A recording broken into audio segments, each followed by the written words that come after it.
This lecture is on memory, and we're continuing the journey now, started in a previous lecture, going from the world, from our perception of the world, to attention, and now through memory. So you've seen something, you've attended to it, and now it gets into your head. Memory is complicated. When you imagine somebody losing their memory, you might think of Jason Bourne traveling through Europe, having adventures but not knowing about his past. You don't think of somebody in diapers lying on the floor, unable to move. And yet memory underlies everything we know, not just our autobiography. And so when we imagine somebody losing their memory, we often imagine just autobiographical memory of the self. But of course, this is just one part of what memory is. Now, there are certain distinctions we should keep in mind when we talk about memory. One is the distinction between implicit memory and explicit memory. Explicit memory is what you consciously know. You know your name, you know the capital of Canada, you know what you had for breakfast this morning.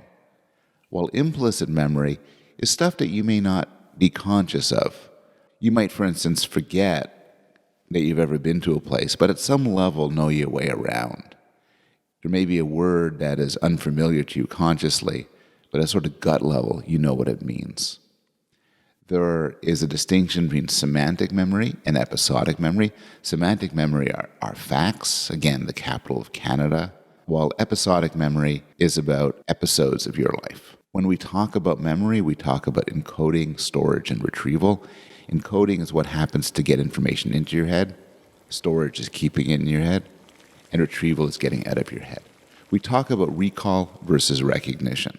These are two different ways to tap memory. Recall is freely recounting what you've experienced. So if I asked you what I was wearing during my last lecture, if you were to answer, that would be recall. While recognition is from a set of options, which one is it?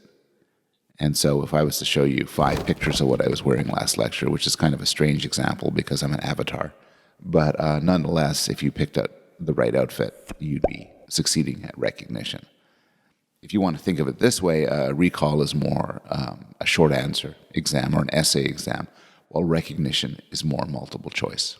And finally, there's the distinction between sensory memory, short-term memory, and long-term memory.